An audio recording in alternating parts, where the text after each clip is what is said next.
নমস্কার, পুরানো ইতিহাস চ্যানেলে আপনাদেরকে স্বাগত। আজকের ভিডিও নীলষষ্ঠীর ব্রতের ব্রতকথা ও তার মাহাত্ম্য।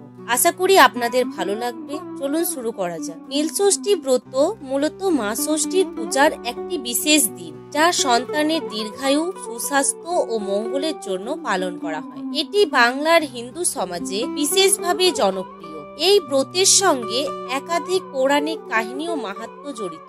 একসময় পৃথিবীতে এক ব্রাহ্মণ পরিবার বাস করত।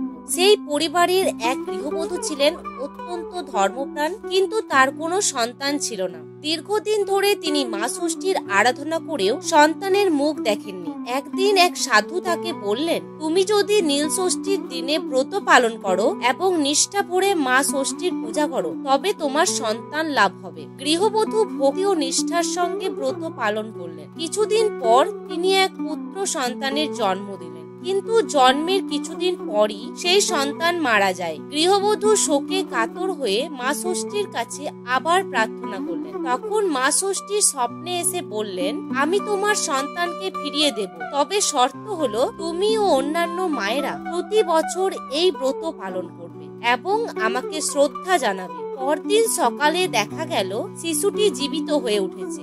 এই অলৌকিক ঘটনার কথা চারিদিকে ছড়িয়ে পড়ে এবং তখন থেকেই মা ষষ্ঠীর প্রতি নারীদের বিশ্বাস আরো দৃঢ় হয়। এরপর থেকে বহু নারী এই ব্রত পালন করতে শুরু করেন এবং এটি একটি গুরুত্বপূর্ণ ব্রত হিসাবে প্রতিষ্ঠিত হয়। নীলষষ্ঠীর দিনক্ষণ সাধারণত চৈত্র সংক্রান্তির আগে অর্থাৎ চড়ক উৎসবের আগের দিন নীল পুজো পালিত হয়। এই বছর 13 এপ্রিল অর্থাৎ 30 চৈত্র পড়েছে নীল পুজোর তারিখ। নীলষষ্ঠী ব্রতের মাহাত্ম্য: সন্তান ও পরিবারের মঙ্গল। এই ব্রত পালন করলে সন্তান সুস্থ ও দীর্ঘায়ু লাভ করে। সন্তানহীন নারীরা সন্তান লাভের আশায় এই ব্রত করেন। মা ষষ্ঠীর কৃপা লাভ: মা ষষ্ঠী মূলত সন্তানদের রক্ষা ও মঙ্গলের দেবী। তার আশীর্বাদ পেলে সংসারে শান্তি ও সুখ বজায় থাকে। নারীদের জন্য বিশেষ গুরুত্বপূর্ণ। গর্ভবতী নারীরা ও শিশুর মারা এই ব্রত পালন করলে সন্তান সুস্থ ও রোগমুক্ত থাকে বলে বিশ্বাস করা হয়। ভগবান শিবের কৃপা: